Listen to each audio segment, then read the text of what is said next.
Hello. Tonight, we stand on a narrow road at dusk, where stone still remembers the weight of marching feet, but no one walks there anymore. The grass has begun to creep between the slabs, the wind moves freely where commands once echoed, and Britain waits in a silence it has never known before. So before we begin, take a moment to like the video and subscribe if you'd like to hear more stories like this.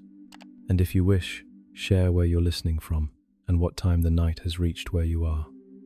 Now, dim the lights, settle comfortably, and let's ease into tonight's journey together.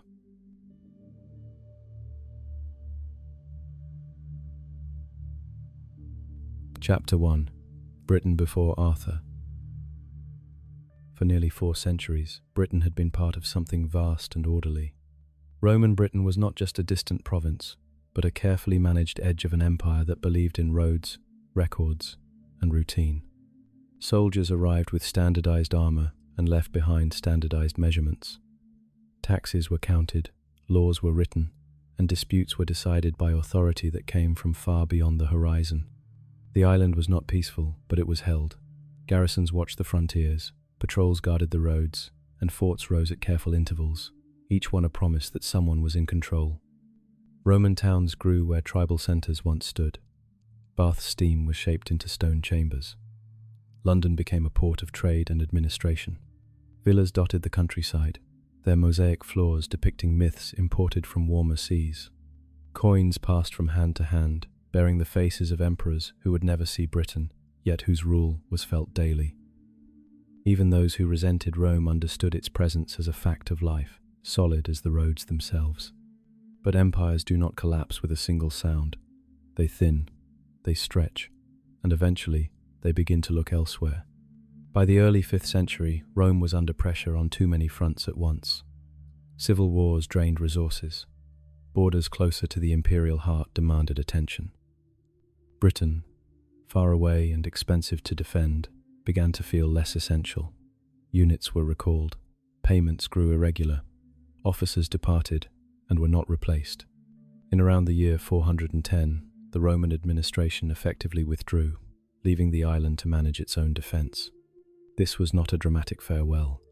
No final parade, no official announcement carved into stone. The legions simply did not return.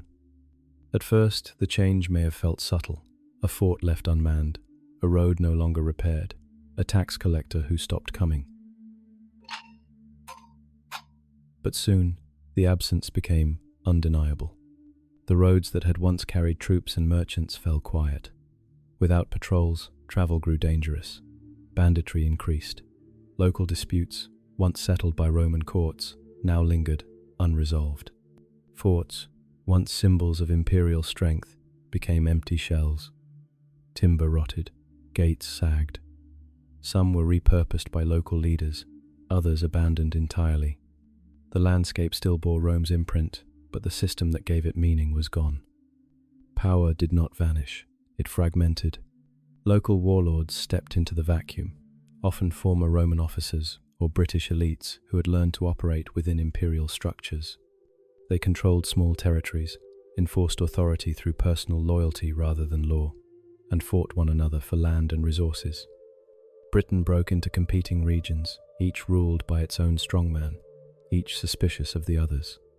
Without centralized authority, unity became a memory rather than a reality. Alliances were temporary, promises fragile, trust local and limited. At the same time, pressure came from the east. Saxon groups, originally invited as mercenaries to help defend the island, began to settle permanently. They arrived by sea, establishing footholds along the coasts and rivers. What began as assistance slowly turned into occupation. Conflicts erupted between Britons and Saxons, not as organized campaigns, but as cycles of raids, retaliation, and uneasy truces. The countryside bore the cost. Farms were burned, then rebuilt, then abandoned. Villages shifted location, seeking safety rather than prosperity. People learned to live lightly, carrying what they could, trusting little beyond their immediate kin. The idea of Britain as a single land faded, replaced by smaller identities rooted in valley, hill, or shoreline. And with Rome gone, memory itself began to thin. Roman literacy had been limited, concentrated among officials and clergy, but it had anchored history in written form. Dates were recorded, events fixed. Now, as administration collapsed, writing receded. Stories returned to oral tradition, passed by word of mouth, shaped by repetition and need. The past became fluid, altered by each telling. This matters, because legend thrives where records fail. In this Britain, there was no emperor to appeal to, no standing army to rely on, no shared narrative to hold everyone together. Authority was personal, justice uneven, survival uncertain. People looked backward to Rome with longing and forward with unease, sensing that something important had been lost, but unsure how to replace it. Church communities remained, offering some continuity. Christianity had spread widely under Roman rule, and bishops attempted to preserve order through moral authority. But faith alone could not guard roads or repel raids. Even sacred spaces were vulnerable in a land without peace. The island became a place of echoes, Roman stones reused in new buildings, Latin words lingering in speech, old boundaries still visible, though no longer enforced. Britain lived among the ruins of its former self, surrounded by reminders of order, yet unable to recreate it. It was in this environment that the idea of a protector began to form. Not a conqueror, but a defender. Someone who could push back chaos, even briefly. Someone strong enough to unite factions, wise enough to command loyalty, and just enough to feel different from the warlords who came before. We must be careful here. No one at the time was waiting for a legend. They were waiting for safety, for harvests unburned, for nights without fear. But human need has a way of shaping memory, and memory, over time, becomes story. Later generations would look back on this age and describe it as dark, but it was not darkness, as absence of life. It was uncertainty. Britain did not know what it was anymore. Roman, but not Roman. United but fractured. Christian, but haunted by older beliefs tied to land and ancestry. In such moments, history grows quiet. Fewer names are preserved, fewer events fixed, and into that quiet, certain figures can step more easily, their outlines shaped by what people wish had been true.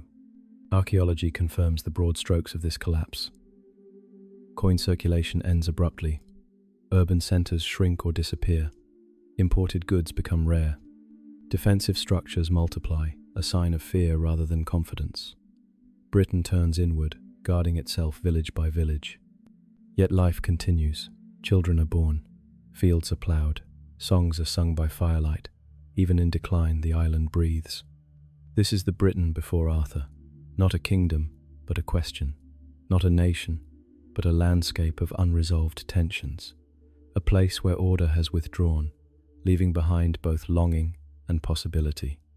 And as the roads fade into grass and the forts crumble into hills, something else begins to take shape.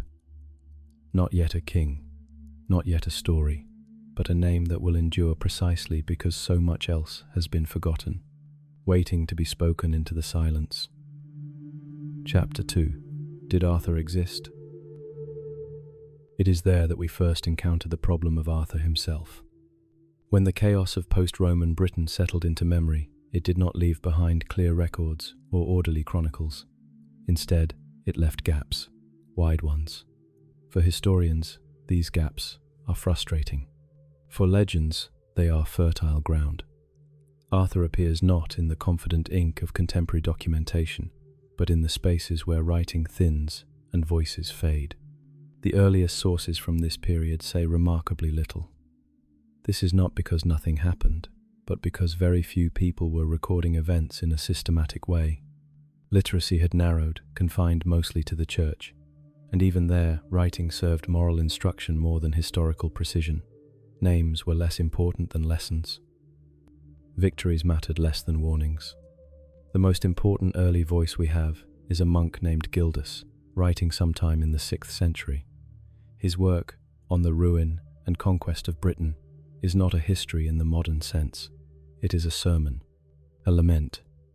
Gildas describes a Britain torn apart by internal conflict and external threat, a land punished, in his view, for moral failure.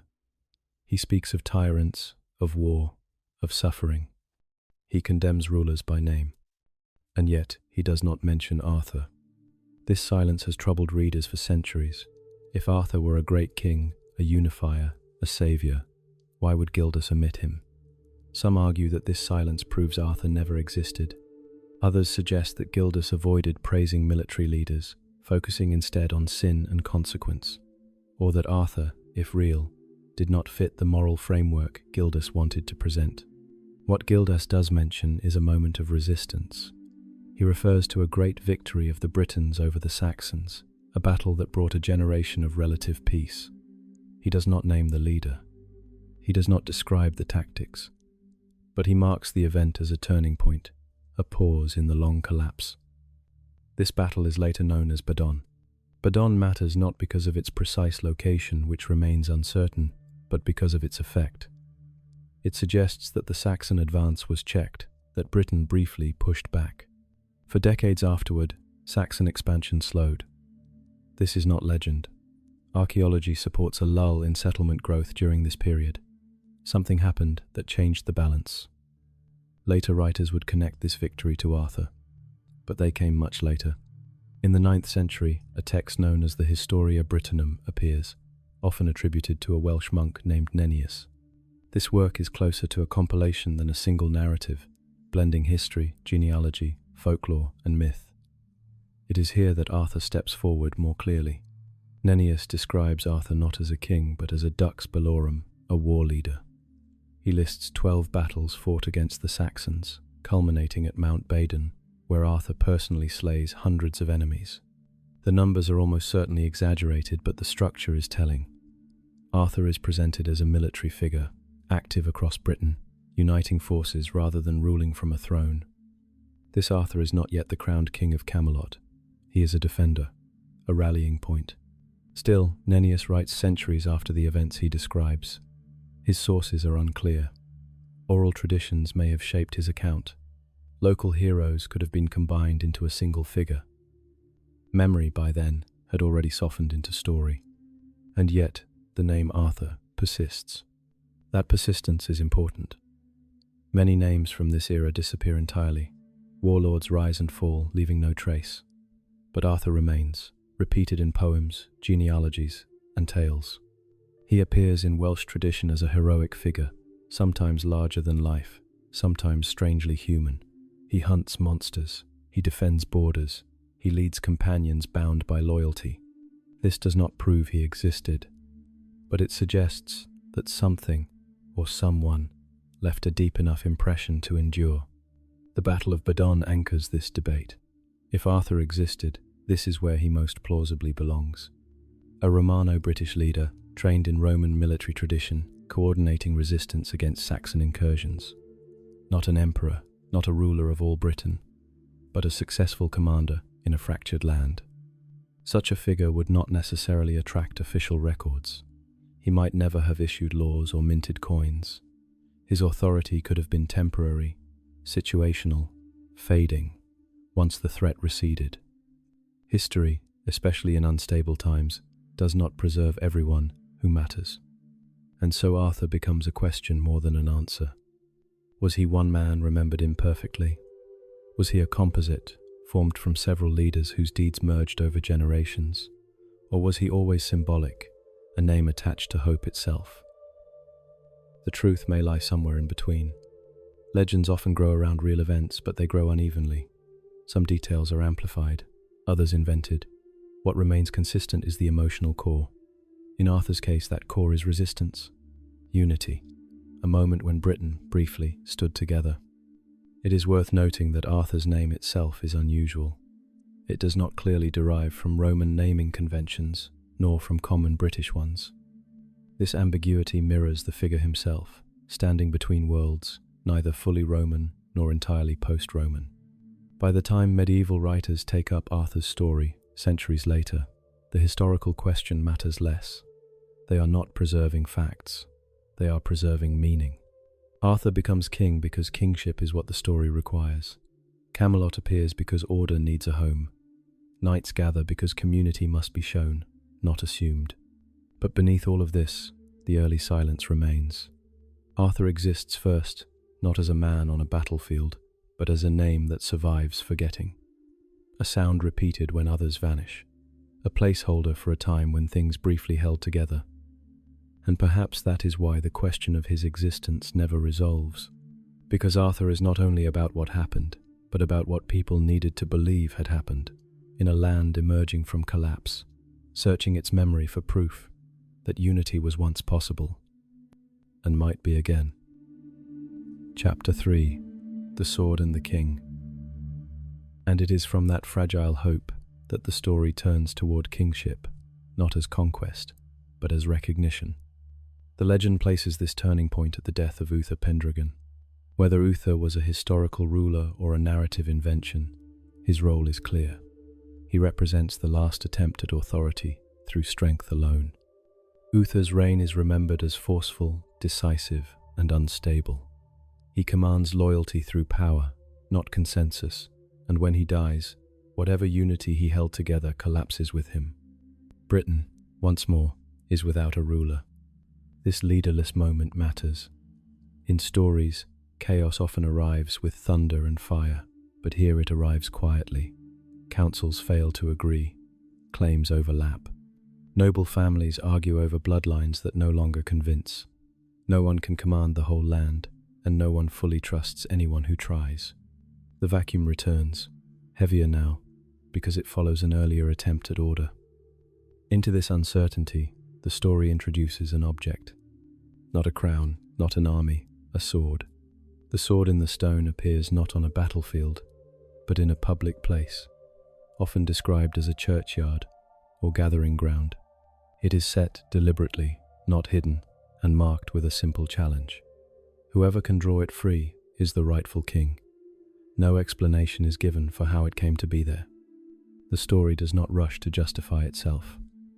It assumes that meaning will reveal itself through action. Many try and fail. This detail is important. Powerful men strain and struggle. Those with strong claims and stronger egos pull at the hilt. Nothing moves. The sword does not respond to force, effort, or entitlement. It remains still, unmoved by ambition. Then Arthur appears, almost accidentally. In many versions, he is young, overlooked, not even aware of the contest's importance. He draws the sword without effort, sometimes while performing an errand, sometimes in a moment barely noticed. The act is quiet. There is no spectacle. The sword simply comes free. This is not victory, it is recognition. The sword in the stone is not a weapon first. It is a test. It does not reward strength but alignment. Arthur does not conquer the kingdom reveals him. Authority here is not seized but acknowledged. The people resist this conclusion. They demand repetition. They question legitimacy.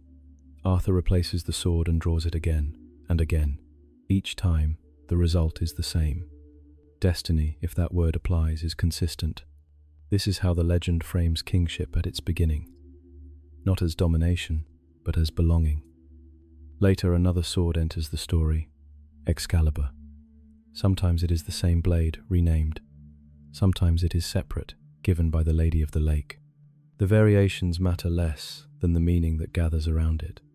Excalibur is not simply sharp or strong. It is tied to restraint. In some versions, its scabbard, rather than the blade, holds the true power, preventing its bearer from bleeding. Protection, not violence, becomes the greater gift. This reframes what a king is meant to do. Arthur's coronation follows, but it is not triumphant in the usual sense. There is no conquest to celebrate, no enemy defeated to secure the throne. Instead, there is acceptance, gradual and cautious.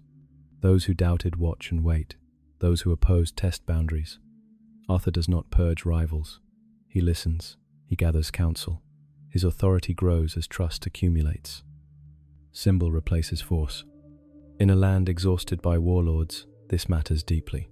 People are weary of rulers who rule because they can.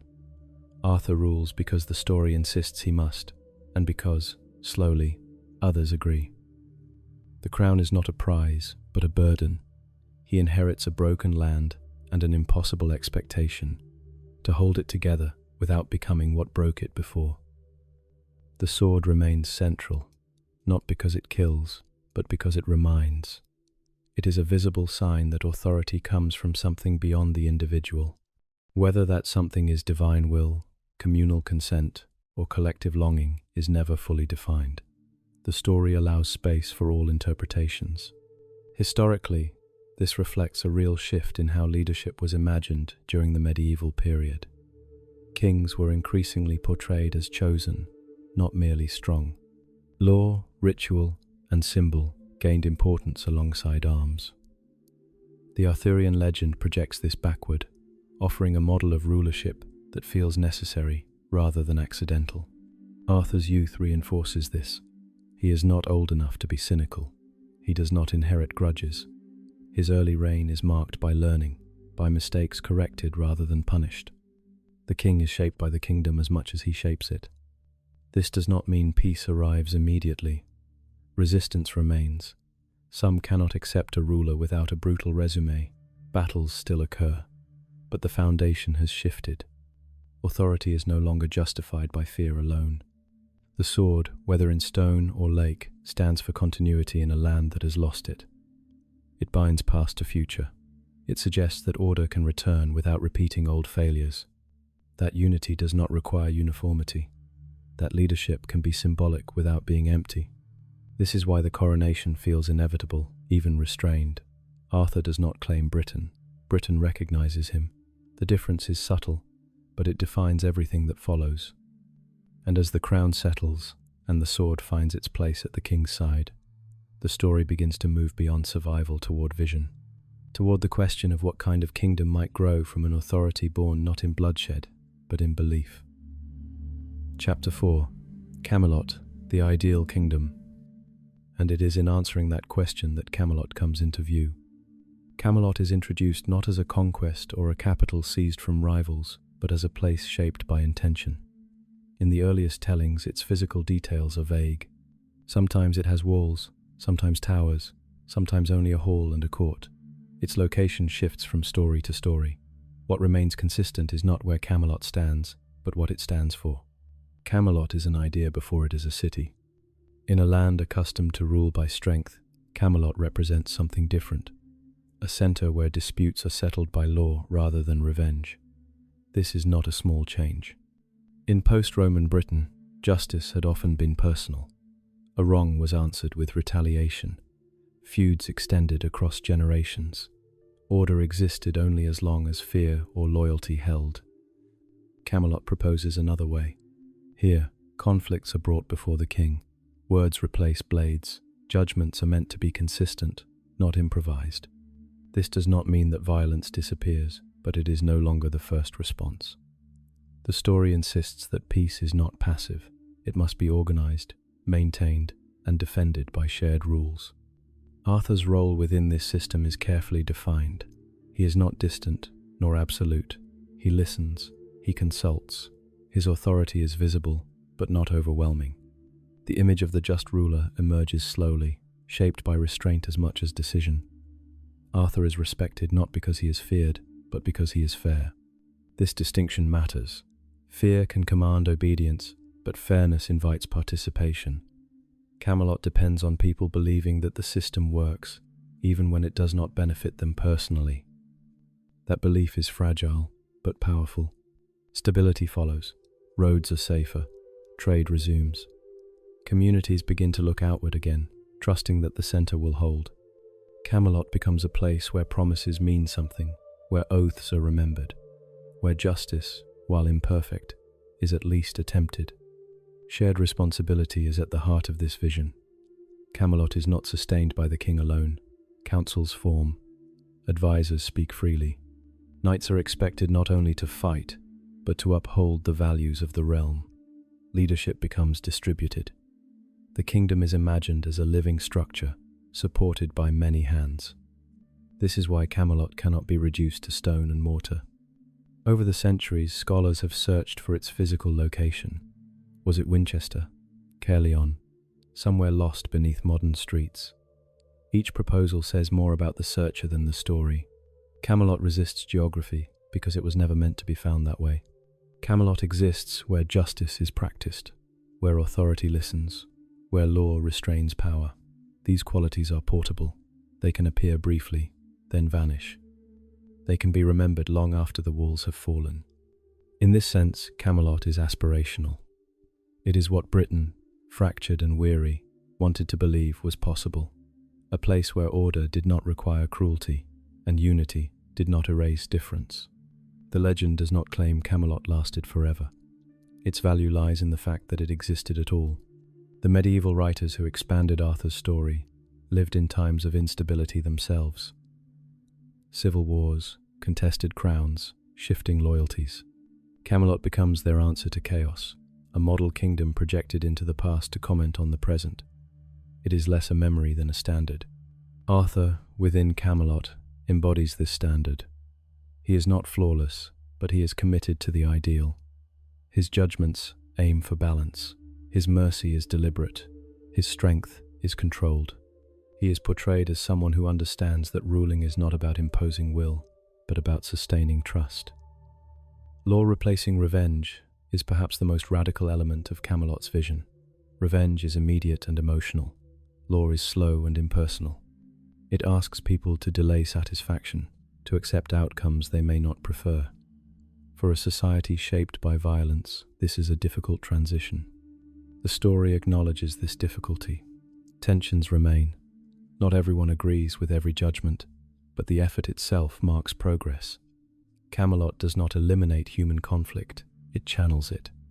Order, in this sense, is not rigidity. It is rhythm. A predictable pattern that allows life to continue without constant disruption. Stability is not stagnation, but relief.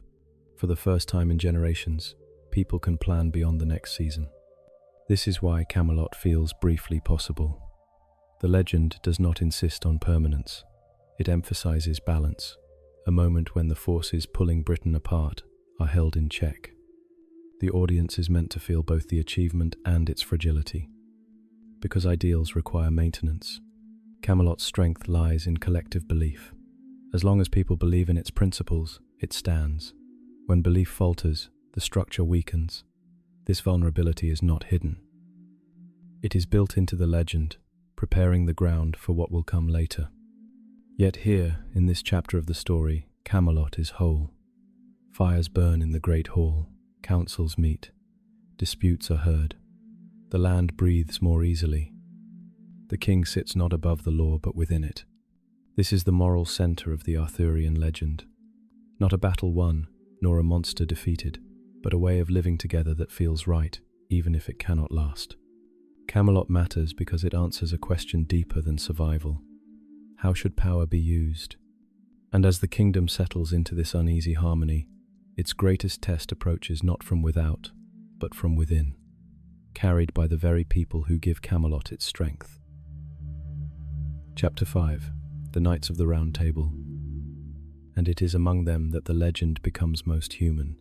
The Round Table appears not as furniture, but as a statement.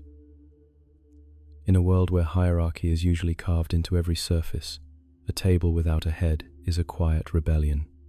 No seat is elevated. No knight sits closer to power than another. When they gather, they face one another as equals, bound by oath rather than rank. This idea alone reshapes Camelot. The Round Table suggests that authority can be shared without being weakened. Arthur remains king, but he does not rule alone. His knights are not merely enforcers of his will. They are participants in the kingdom's moral life. Each carries responsibility, not only for victory in battle, but for the values Camelot claims to uphold. Around this table, names begin to matter. Lancelot is often remembered first. He is unmatched in skill, brave to the point of recklessness, loyal beyond reason. In many stories, he is the greatest knight of them all, yet also the most conflicted. His devotion to Arthur is genuine, but it exists alongside a love that will later fracture the kingdom. Lancelot embodies the tension between personal desire and public duty. Gawain stands differently. He is bound by family ties and tradition, closely linked to Arthur's lineage. His courage is unquestioned, but his temper can flare. In some tales he is generous and noble, in others vengeful and proud. Gawain reminds us that virtue is not static. It shifts with circumstance and choice. Percival arrives as an outsider, younger, less polished, often unaware of courtly customs. His innocence is not ignorance, but openness. He asks questions others have learned not to ask. Through him, the legend explores the cost of growing into knighthood, of trading wonder for experience. Percival's journey is not toward power, but understanding. There are others, Kay, sharp-tongued and loyal, Bedivere, steady and faithful. Each knight carries a different strength and a different flaw. Together, they form a community rather than an army. This is crucial. Camelot is not sustained by Arthur's throne alone. It lives through relationships, through conversations held late into the night, through disagreements resolved without blades drawn. The Round Table becomes a place where stories intersect, where ideals are tested against reality. The knightly code governs this community. It is not written in full anywhere, but its expectations are clear. Courage in the face of danger, loyalty to the king and to one another, protection of the weak, honesty in word and deed, mercy when possible, justice when required. These ideals are demanding. They ask knights to restrain themselves, even when violence would be easier, to keep promises, even when breaking them would bring advantage, to see enemies as human, not merely obstacles, and often the knights fail. This failure does not weaken the legend, it deepens it. Camelot is not a gathering of perfect men. It is a gathering of men trying, sometimes unsuccessfully, to live up to something better than themselves. Their doubts and mistakes make the ideal visible by contrast. Courage, here, is not fearlessness. It is action taken despite fear. Loyalty is not blind obedience, but commitment tested by conflict. Human weakness is not denied, it is acknowledged and woven into the story. This is why the Round Table matters more than any battlefield. It is where the inner life of Camelot unfolds, where ideals are spoken aloud, where disagreements are aired, where silence can mean disapproval and agreement carries weight. Arthur's role among the knights is carefully balanced. He is first among equals, not distant from them. He listens to counsel, accepts criticism, and relies on their judgment. His leadership is relational. He understands that authority imposed from above will not last. Authority shared has a chance. Camelot, then, becomes a living network. The king at the center, yes, but sustained by loyalty that flows in all directions. The strength of the kingdom lies in this interdependence. Historically, this reflects a shift in medieval thinking about power. The lone heroic ruler gives way to the idea of court and council. Governance becomes collective, at least in aspiration. The Arthurian legend captures this transition and gives it narrative form. Yet the story does not pretend this arrangement is stable forever. The very closeness that binds the knights also creates vulnerability. Personal relationships blur boundaries. Loyalties overlap. Conflicts of interest arise. Around the Round Table, friendships form that will later be tested. Trust deepens in ways that will make betrayal more painful. The community that strengthens Camelot also prepares the ground for its fracture. But for now, the table is whole. Knights depart on quests and return with stories. They defend the realm's borders. They settle disputes. They argue, reconcile, and argue again. Life in Camelot feels lived in, not idealized beyond reach. This is the human heart of the legend. Not a shining kingdom suspended above reality, but a community trying to hold itself together through shared belief and mutual responsibility. The Round Table does not erase difference, it contains it. Camelot is strongest here, not because it is flawless, but because it is alive. People matter, their choices matter, their failures matter. And as the knights rise from the table and carry Camelot's ideals out into the wider world, the legend quietly prepares us for the truth that no ideal survives untouched by those who believe in it, and that the greatest tests of loyalty are still waiting to be faced. Chapter 6: Merlin and the Old Magic. And among those quiet forces shaping Camelot's future stands a figure who belongs as much to what is ending as to what is beginning. Merlin enters the story without a clear origin, and that uncertainty is deliberate. He is said to be born of mixed heritage, sometimes human and otherworldly, sometimes wise from childhood, sometimes hidden until needed. His beginnings shift depending on who tells the tale, but the function remains the same. Merlin is not meant to be understood fully.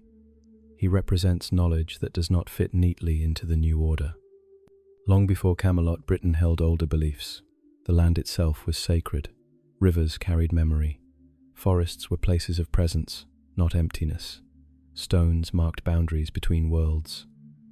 Wisdom was not written down, but learned through observation, tradition, and story. These beliefs did not vanish when Rome arrived, nor when Christianity spread. They receded, layered beneath newer systems. Merlin is shaped by these layers. His magic is not spectacle for its own sake. It is foresight, interpretation, and patience. He reads patterns in events.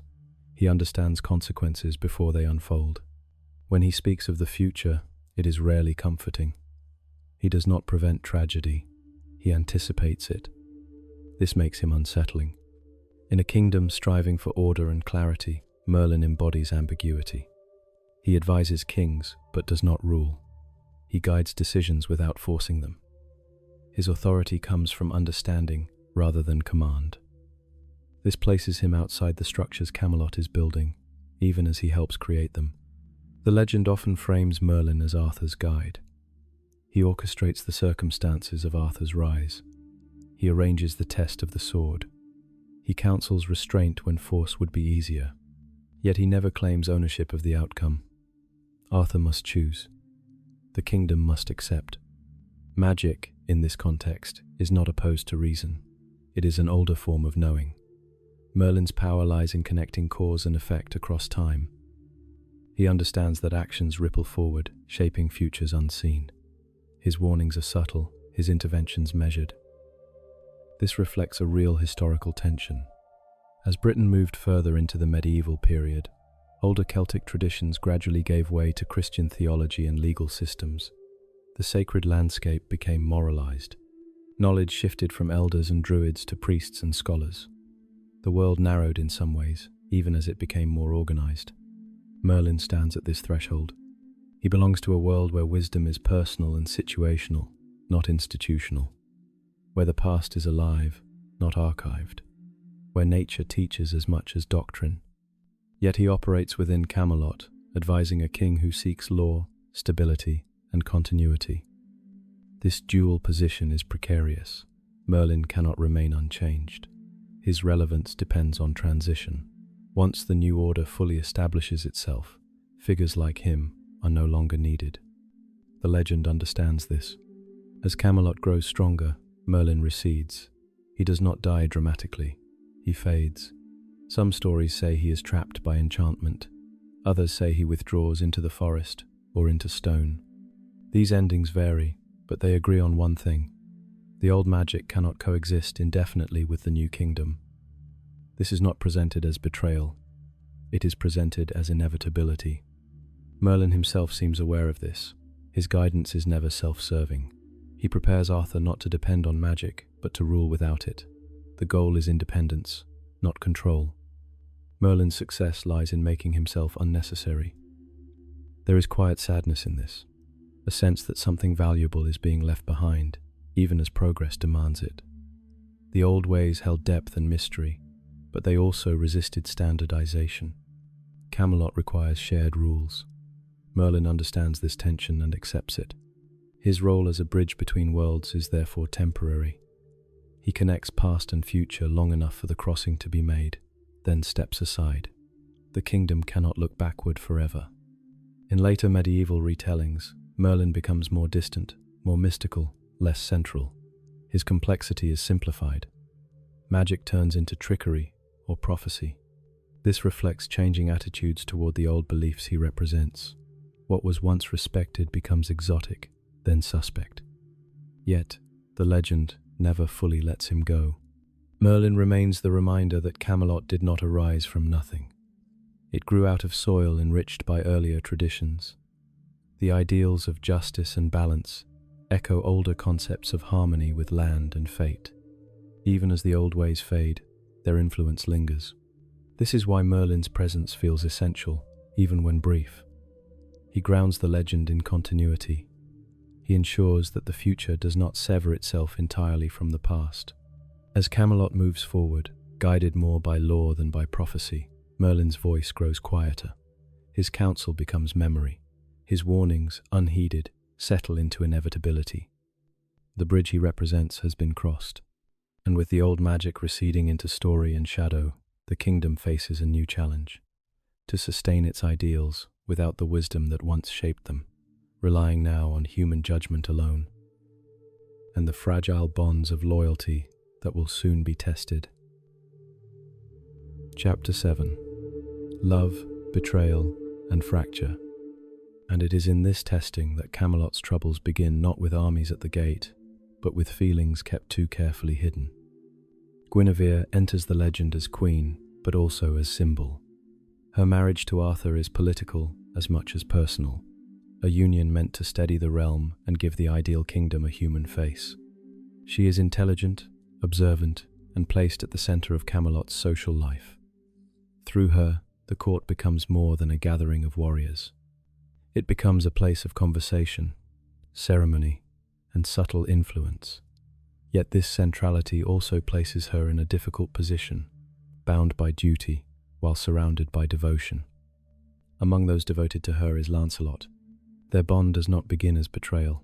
It begins as proximity. Shared glances across the hall, words exchanged in confidence. Lancelot's loyalty to Arthur is absolute in intention, but his presence beside Guinevere blurs the line between service and affection. The legend is careful here. Love does not arrive dramatically. It grows quietly, strengthened by restraint, made dangerous by denial. This is what makes it so destructive. Camelot is built on vows. Knights swear loyalty to the king swears justice to the land. Marriage itself is a vow, binding ruler and queen. When desire enters this structure, it does not shatter it at once. It creates strain, small compromises, moments of silence where truth should speak. Lancelot and Guinevere are not villains. They do not seek to overthrow Arthur. Their tragedy lies in loving without a place to put that love. Each choice they make to preserve the kingdom pushes them further into secrecy. Loyalty is tested not by hatred, but by care divided against itself. The court begins to sense this tension. Whispers circulate. Trust, once assumed, becomes conditional. Knights watch one another more closely. The Round Table, once a place of open counsel, holds more unspoken thoughts. Into this atmosphere steps Mordred. Mordred's origins vary across tellings, but his function is consistent. He represents internal division. Whether nephew or son, ally or rival, he is close enough to Arthur to belong, and distant enough to resent. Mordred watches Camelot not as an ideal, but as an opportunity. Where others see order, he sees weakness. Where others protect harmony, he probes for fracture. He does not create the cracks, he widens them. Mordred understands that Camelot's strength depends on trust. To undermine the kingdom, he does not need to defeat its armies. He needs to expose its contradictions. The love between Lancelot and Guinevere becomes leverage, proof that even the most celebrated knight and the queen herself can fail the code they uphold. When the truth surfaces, it does not arrive gently. Accusations force action. Arthur is placed in an impossible position. As king, he must uphold the law. As husband and friend, he must confront betrayal. Mercy risks undermining justice. Justice risks destroying what remains of unity. The legend does not rush this moment. It lingers on the weight of decision. Arthur chooses the law. This choice preserves the ideal in form, but wounds it in spirit. Lancelot flees. Knights take sides. The Round Table fractures along lines of loyalty and grievance. What was once shared responsibility becomes contested ground. Each choice now carries consequence beyond intention. Camelot's decline begins not with invasion, but with departure. As knights leave, taking their swords and vows with them, the kingdom grows quieter. Councils shrink, confidence erodes. The shared belief that sustained Camelot weakens as trust becomes conditional. People begin to remember grievances more clearly than ideals. Arthur remains committed, but commitment alone cannot restore what has been broken. The system he built depends on human integrity, and humans, the story reminds us, are fallible. Mordred exploits this fallibility. He positions himself as alternative, as solution. He speaks of order, but practices manipulation. He gathers support among those disillusioned by Arthur's restraint. Division hardens into opposition. The tragedy here is not that Camelot was flawed, but that it was human. Its ideals were real enough to demand sacrifice, but fragile enough to be undone by personal failure. Love, which should have strengthened the kingdom, becomes the means of its undoing. The legend treats this collapse quietly. There is no sudden ruin. Instead, there is erosion. Confidence drains away. Loyalty frays. The sense of shared purpose fades. Camelot still stands, but it no longer feels whole. This is the cost of ideals lived by imperfect people. And as the bonds that once held the kingdom together loosen, the stage is set for a final reckoning, where what was broken in silence will be answered openly, and the fate of Arthur's world will be decided not by what it hoped to be, but by what it has become. Chapter 8. The Quest for the Holy Grail. And into this unease enters a vision that draws the knights away from Camelot altogether. The Holy Grail does not arrive as an object sought by ambition. It appears as a revelation, a glimpse, a moment during a feast when something holy passes through the hall, leaving behind silence and longing. Those who see it cannot fully describe it. Those who do not feel its absence most sharply. The Grail is not explained. It is felt. Unlike crowns or kingdoms, the Grail promises nothing material.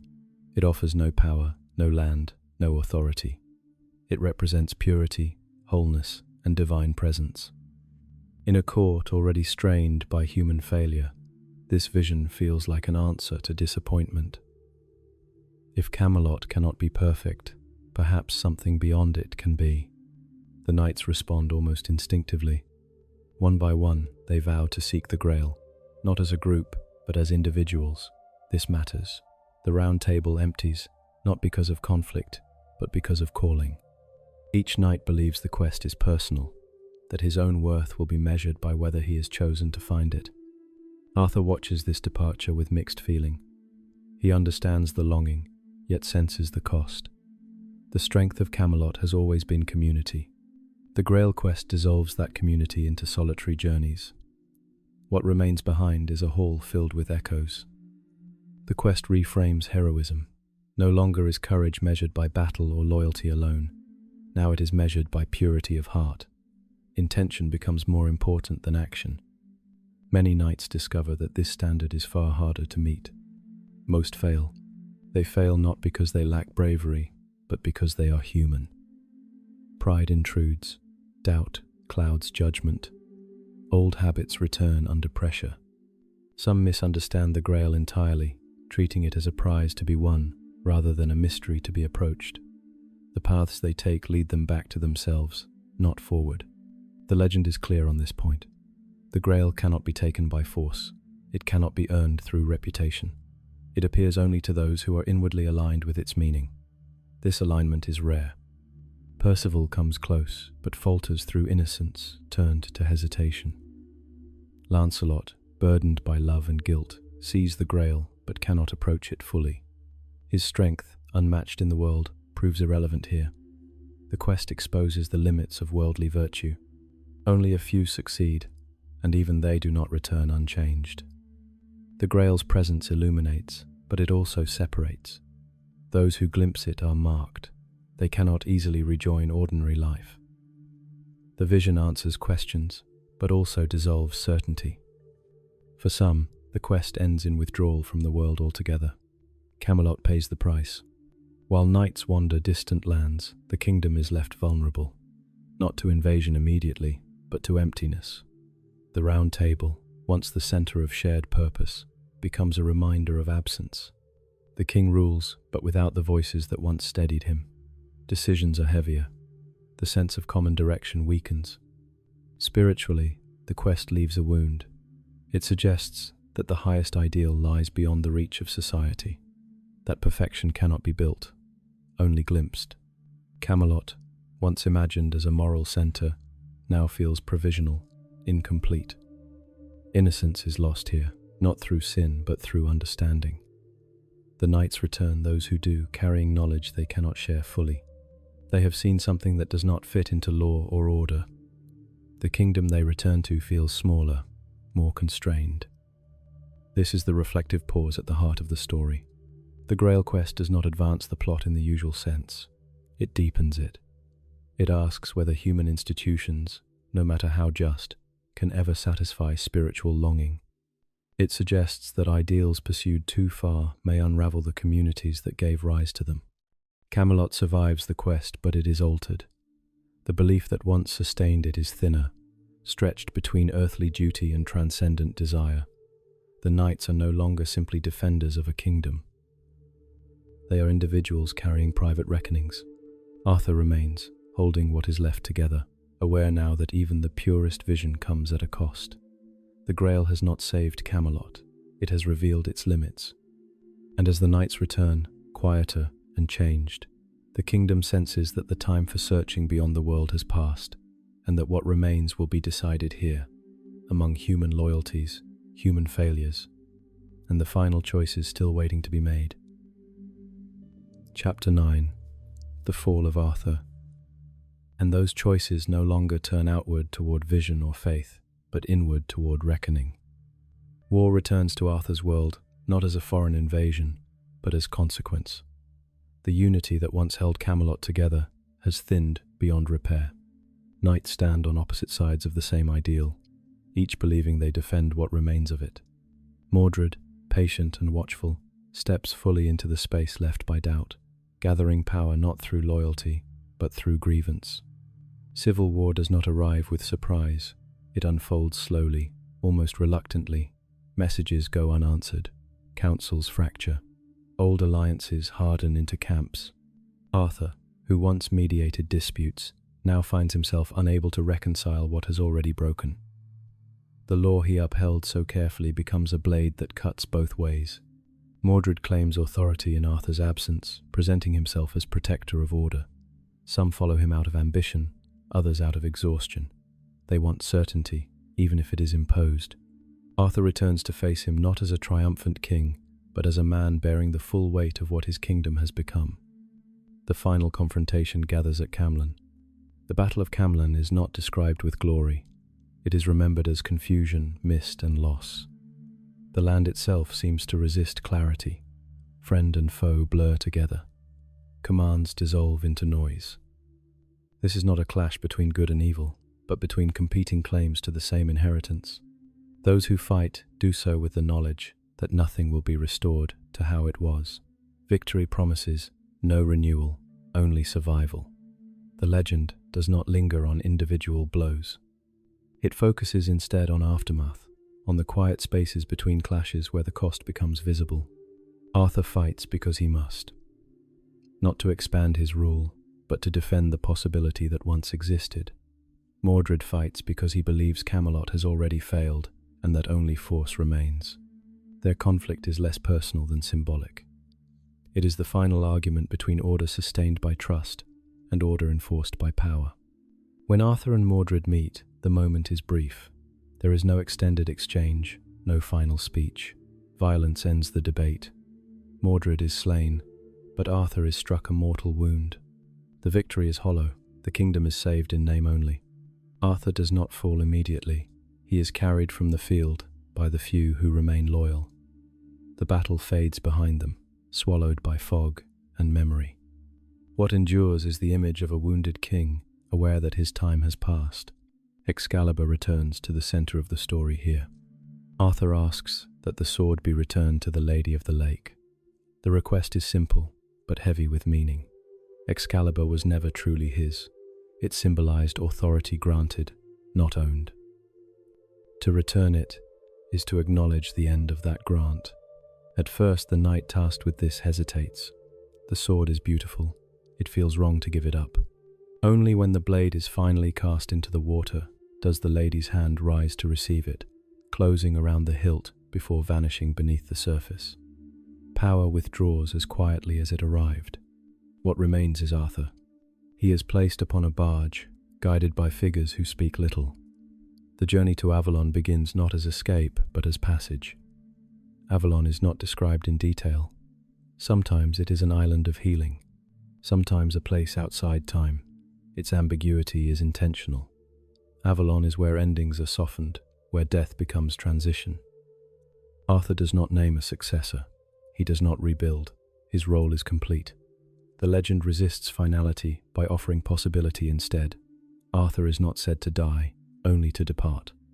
The hope that he might return remains, suspended between belief and metaphor. This ending is restrained because it must be. Camelot does not collapse in flame. It empties. What remains becomes history rather than present. Roads are traveled less. Halls grow quiet. The ideals once lived daily are remembered instead of practiced. The story does not condemn this. It accepts it as part of time's movement. Arthur's fall is inevitable not because he failed, but because no ideal can remain embodied forever. Camelot required constant belief, constant effort. Once that belief fractured, no king could hold it together indefinitely. The land absorbs the cost. Blood returns to earth. Stones remember footsteps.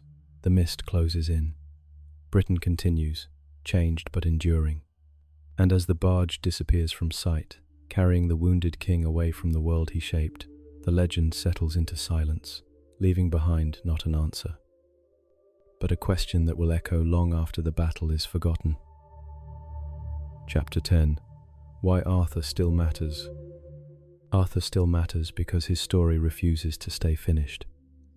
It does not belong to one century, one nation, or one belief system.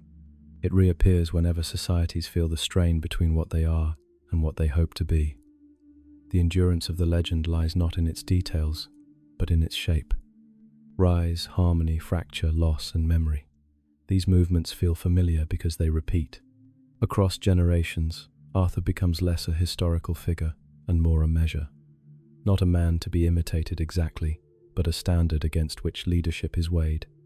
He is remembered not for conquest, but for restraint. Not for empire, but for balance. In times when power feels loud and unaccountable, Arthur represents an alternative vision. Authority grounded in responsibility. This is why the legend survives periods of change. Medieval kings embraced Arthur to legitimize rule. Poets reshaped him to explore loyalty and love. Modern retellings return to him during moments of political uncertainty, cultural fracture, or moral doubt. Each era finds its own Arthur because the story allows it.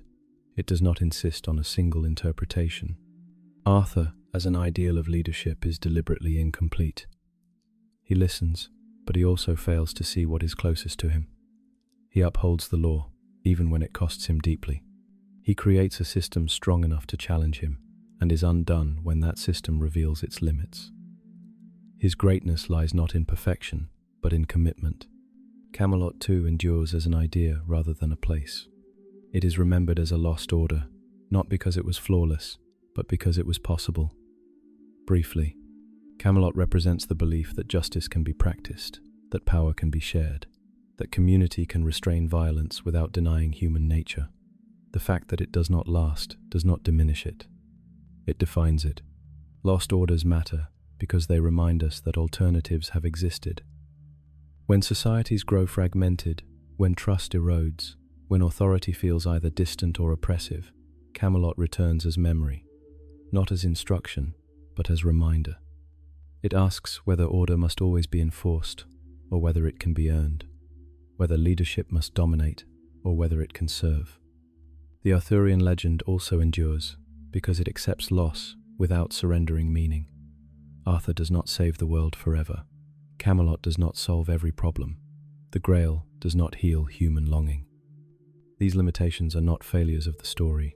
They are its honesty. Stories that promise permanent resolution rarely last. Stories that accept impermanence do. Arthur's departure to Avalon is never confirmed as death. This ambiguity is essential. It allows hope without guarantee. The idea that Arthur might return when Britain needs him most is not about prophecy. It is about readiness. The return depends not on the king, but on the conditions that would make such a return meaningful. In this way, the legend turns outward. Arthur still matters because he invites reflection rather than obedience. He does not command belief. He earns consideration. Camelot does not demand replication. It suggests possibility.